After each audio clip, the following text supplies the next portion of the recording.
दोस्तों आज है शुक्रवार और माता लक्ष्मी का वार है और कहा जाता है माता लक्ष्मी को ही सुख संपत्ति समृद्धि की देवी माना जाता है। अगर हमारे जीवन में सुख संपत्ति और समृद्धि आ जाए तो हमारे जीवन में शांति अपने आप आ जाती है। और सावन का महीना चल रहा है, अगर आप भगवान शंकर का और माता लक्ष्मी का पूजन करते हैं तो आपके जीवन में इन दोनों की कृपा प्राप्त होती है, भगवान शंकर की भी और माता लक्ष्मी की भी। इसलिए ये वीडियो आपके लिए बहुत खास होने वाली है कि किस तरीके से हमारे ऊपर लक्ष्मी माता की कृपा हो सकती है, किस तरीके से हम लक्ष्मी माता की कृपा को प्राप्त कर सकते हैं। इसमें एक मंत्र मैं आखिर में बताने वाला हूं। अगर आप इस वीडियो को पूरा सुनेंगे तो उस मंत्र के बारे में जानेंगे कि इस मंत्र को जप करके कैसे आप माता लक्ष्मी की कृपा को प्राप्त कर सकते हैं। तो इसलिए इस वीडियो में लास्ट तक हमारे साथ जुड़े रहें और बिना स्किप किए हुए इस वीडियो को पूरा सुनें, क्योंकि ये वीडियो आपके लिए बहुत खास होने वाली है। जय श्री राम, राधे राधे, जय श्री कृष्णा, हर हर महादेव। दोस्तों स्वागत है आपका हमारे channel Rajiv Kaushik vlogs and motivation पर। माता लक्ष्मी की कृपा किसके ऊपर होती है, भगवान शंकर की कृपा किसके ऊपर होती है और किस तरह से माता लक्ष्मी और भगवान शंकर हमसे रुष्ट हो जाते हैं। भगवान शंकर को भोलेनाथ कहा जाता है, परंतु हमने अहंकार में आकर के एक बार अगर भोले शंकर को रुष्ट कर दिया तो भगवान शंकर का क्रोध भी ऐसा है कि तीसरे नेत्र को खोल करके जलाने में, भस्म करने में सेकंड भी नहीं लगाते हैं। भगवान शंकर की पूजा में एक बात जरूर है, अगर गलती से आपसे गलती हुई है तो आपकी गलती को क्षमा कर दिया जाता है, परंतु अगर जानबूझ करके आपसे गलती हुई है, आपने जानबूझ करके किया है और फिर बार बार उसी गलती को कर रहे हो तो भगवान शंकर का क्रोध उस चरम सीमा पर पहुंच जाता है कि जला करके भस्म कर देते हैं। तो इसलिए सबसे पहले अगर आपको माता लक्ष्मी की कृपा प्राप्त करनी है तो सबसे पहले अपने घर के क्लेश जो हैं उनको ख़त्म कीजिए, अपने घर के झगड़ों को ख़त्म कीजिए, तभी माता लक्ष्मी की कृपा हमारे ऊपर हो पाती है। क्योंकि अगर घर में क्लेश होता है, घर में झगड़ा होता है, घर में गंदगी रहती है तो हमारे घर में नेगेटिविटी आती है, नकारात्मक ऊर्जा का आगमन हो जाता है और हमारे घर से माता लक्ष्मी और भगवान शंकर रुष्ट होकर के चले जाते हैं। इसलिए सबसे पहले अगर किसी की भी कृपा आपको पानी है, कोई से भी भगवान की कृपा आपको पानी है, तो सबसे पहले घर में झगड़ा, कड़वे वचन, किसी के भी बारे में अभद्र बातें बोलनी बंद कर दीजिए अगर आपको लक्ष्मी माता की पूरी कृपा चाहिए। एक बार की कथा आती है, एक संत जो थे वो किसी दरवाजे पर कुछ मांगने के लिए पहुँचे तो एक लेडीज आई अंदर से निकल करके। वो लेडीज उस घर की इकलौती पुत्रवधू थी। वो आटा लेकर के आई और महाराज जी को देने लगी। महाराज जी से कहने लगी, महाराज जी हमारे घर में सास बहू में बहुत झगड़ा होता है, कोई दवा ऐसी बताइए, कोई मंत्र ऐसा बताइए जिससे कि हमारे झगड़े समाप्त हो जाएं। एक तो जो संत होते हैं उन्हें संत भी नहीं कह सकते हैं, इस तरीके के होते हैं कि वो तुरंत कहेंगे इस नींबू को ले जाओ चौराहे पर काट देना, घर के झगड़े समाप्त हो जाएंगे। फलानी जगह जाकर के मिर्च बांध देना, वहाँ पर जाकर के आपके झगड़े समाप्त हो जाएंगे। चौराहे पे ये चीज़ ले जाकर के रख देना, आपके घर के झगड़े समाप्त हो जाएंगे। उनसे क्षणिक सुख आपको मिल सकता है, यानी थोड़ी देर के लिए सुख मिल सकता है, परंतु बाद में जो कार्य आपने किया है उसके परिणाम जब आपके सामने आएंगे तो आप उनके बारे में सोच भी नहीं पाएंगे। इतने गलत तरीके से उनके परिणाम हमारे सामने आते हैं और करवाने वाले के सामने भी ये परिणाम सामने आते हैं कि तुमने कितना गलत काम करवाया है। जो एक सच्चा गुरु होगा, एक सच्चा संत होगा, वो युक्ति से आपकी सारी समस्याओं का समाधान करेगा और धीरे धीरे आपके जीवन में बदलाव आएगा। एकदम से बदलाव आने वाला, मैं फिर से कह रहा हूँ, क्षणिक हो सकता है, थोड़ी देर के लिए हो सकता है, परंतु जो धीरे धीरे जीवन में बदलाव आता है वो लंबे समय तक बदलाव चलता है। इसलिए हमें युक्ति लगानी चाहिए, किसी संत के पास, किसी महाराज जी के पास जाकर के युक्ति पूछनी चाहिए, ना कि तंत्र विद्या जो कि आजकल बहुत ज़्यादा चल रही हैं इस कलयुग में, उनको पूछना चाहिए। अब क्या हुआ, संत ने उस लेडी से पूछा सास बहू में झगड़ा होता है। सास बोलती है क्या सामने से तुम भी बोलती हो?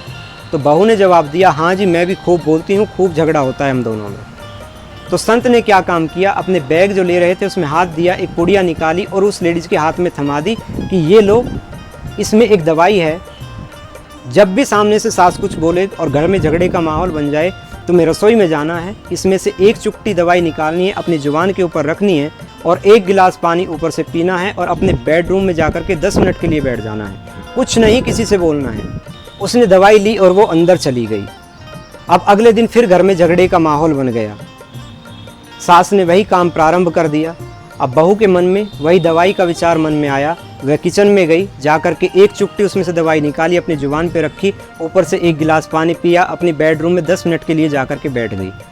थोड़ी देर में सास बोलती बोलती चुप हो गई 10 मिनट के अंदर। दोनों अपने काम में लग गई और सारा झगड़ा खत्म हो गया उस दिन का। अगले दिन फिर वही काम हुआ, सास ने फिर झगड़ा प्रारंभ किया घर में। वह फिर से किचन में गई, नमक रखा जुबान पे, ऊपर से एक गिलास पानी पिया, अपने बेडरूम में जा कर के बैठ गई और झगड़ा खत्म हो गया। दिन प्रतिदिन यही क्रिया चलती रही।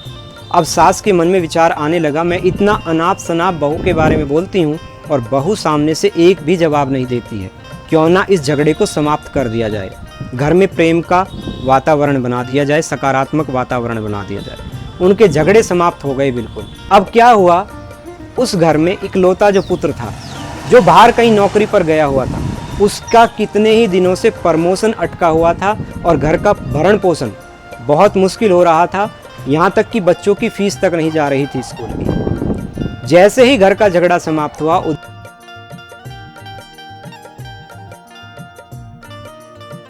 है दोनों इतने खुश हुए सास और बहू कि घर में प्रेम ही प्रेम होने लगा। घर में सकारात्मक ही वातावरण बन गया और बच्चे भी खुश हो गए। अब उनके पास इतनी धन संपदा आने लगी कि जो गरीब और असहाय थे उनको वो दान इतना करने लगे कि लोग उनके दरवाजे से खुश हो करके जाने लगे। तो जहाँ पर झगड़ा खत्म हो जाता है वहाँ पर लक्ष्मी माता की कृपा अपने आप होने लगती है। अब फिर कुछ दिन बाद वह संत दोबारा से उनके दरवाजे पर आए और वह लेडीज फिर से कुछ दान देने के लिए उन संत को पहुंची। तो उन महाराज जी ने पूछा, क्या आपके घर के झगड़े समाप्त हो गए?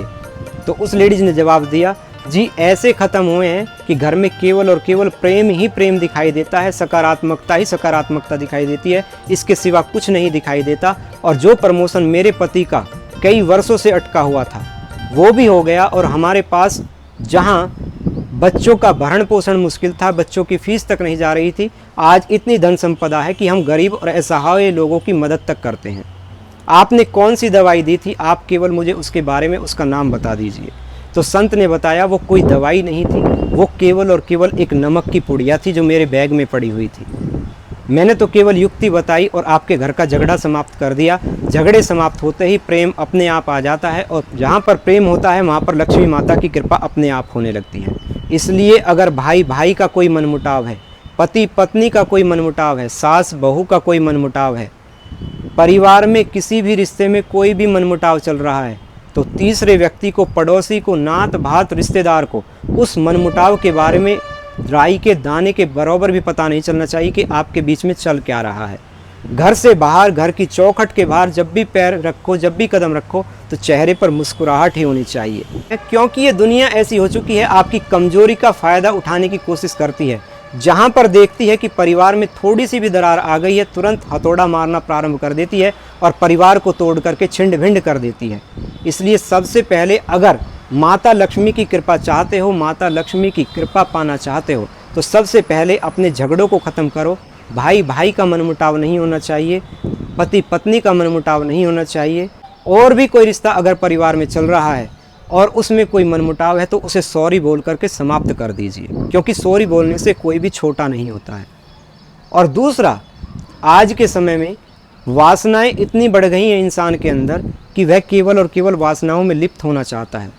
वह पाप पुण्य भूल गया है, अच्छा बुरा भूल गया है, सही गलत भूल गया है। क्यों? क्योंकि शास्त्रों से हमें अलग हटा दिया गया है। उनमें लिखे हुए जो कर्म हैं हमारे, वो हमारे सामने जरूर आते हैं। अगर आप शास्त्रों को पढ़ेंगे तो आपके मन में विचार आने लगेगा, पाप क्या है, पुण्य क्या है, अच्छा क्या है, बुरा क्या है, सही क्या है, गलत क्या है। और जब आप पाप करने की तरफ चलेंगे तो आपके मन में कहीं ना कहीं डर पैदा होगा और आप पाप करने से रुक जाएंगे। यही शास्त्रों को पढ़ने का सबसे बड़ा बेनिफिट होता है। आप सोचते हैं, कमरों की लाइट बंद कर लेते हैं या कहीं पर भी चले जाते हैं कि हम अगर गलत कर रहे हैं तो अब हमें कोई नहीं देख रहा है। परमात्मा ने ऐसी सैटेलाइट आपकी खोपड़ी के ऊपर फिट कर रखी है कि आप पाताल के अंदर चले जाएं, वहाँ पर भी वह आपको देखता है, 24 घंटे देखता है, दिन रात देखता है। इसलिए बड़ा सोच समझ करके अपने कोई भी अच्छे कर्म हो या बुरे कर्म हो उनको करना चाहिए। माता अनसुईया को, जानकी जी को कोई ज़रूरत नहीं थी पतिव्रत धर्म पढ़ाने की। वह तो आपके और हमारे लिए ही उन्होंने उनको पढ़ाया था, समझाया था, ताकि हम पढ़ सकें और समझ सकें पति व्रत धर्म में और पत्नी व्रत धर्म में कितना बड़ा बल होता है। पत्नी के और पति के प्राण तक यमराज के हाथों से खींचे जा सकते हैं अगर यह व्रत बिल्कुल सच्चे मन से किया जा रहा है। आज आप देखेंगे कोई ड्रम में काट कर दबा दिया जा रहा है, कोई फरस के नीचे दबा दिया जा रहा है, कोई ग्राइंडर में पीस दिया जा रहा है। वह यही कारण है कि हमें शास्त्रों से वंचित कर दिया गया है, शास्त्रों से अलग हटा दिया गया है। पाप पुण्य का जो अंतर है उसको हमारे मन में कहीं भी नहीं दिखाई देता है, इसलिए ही ये कांड सारे हो रहे हैं। वरना पति पत्नी का रिश्ता इतना पवित्र है, अगर आप कोई भी शास्त्र पढ़ेंगे तो इसकी मर्यादाएं इतनी हैं कि आप उनको सोचेंगे, उनके बारे में पढ़ेंगे तो आपका रिश्ता इतना पवित्र हो जाएगा कि आप कुछ गलत करने का सोच ही नहीं सकते हैं और आपके बीच में केवल और केवल प्रेम दिखाई देगा। परंतु हम उन बातों को ना तो समझते हैं ना पढ़ते हैं। अगर आप भी लक्ष्मी माता की कृपा चाहते हैं तो सबसे पहले जो आपकी वासनाएं हैं उनको धीरे धीरे शांत करने की कोशिश कीजिए, क्योंकि कहा भी जाता है देख ना इंद्रियों के ना घोड़े बगे, इन पे हरदम ही संयम के कोड़े पड़े। अपने रथ को सुमार्ग लगाते चलो, कृष्ण गोविंद गोविंद गाते चलो। तो इसलिए अगर आप भी लक्ष्मी माता की विशेष कृपा चाहते हैं तो श्रावण का महीना चल रहा है। भगवान शंकर के 1000 नामों में से एक नाम है ओम भूर्भुवः लक्ष्मी नमः।